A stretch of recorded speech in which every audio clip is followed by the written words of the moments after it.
राधे राधे आप सभी को।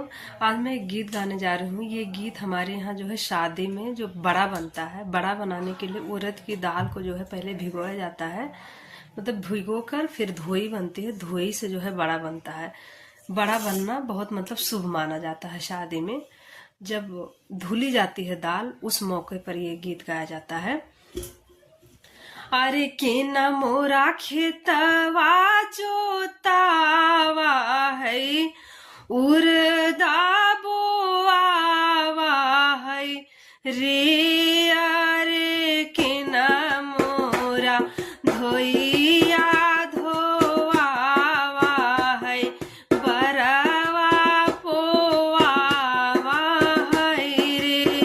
अरे के न मोरा धोइया धोआवा है, बरवा पोआवा है हो।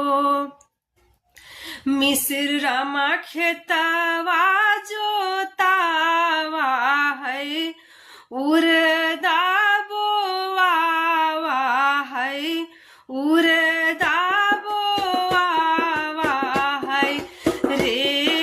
रे मिस्राइनी रानी धोइया धोआवा है, बरवा पोआवा है रे।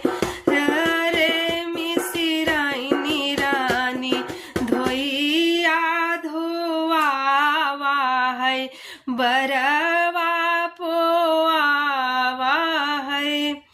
के न मोरा खेतवा जोतावा है, उरदा बोआवा है रे। अरे के न मोरा धोइया धोआवा है, बरवा पोआवा है हो।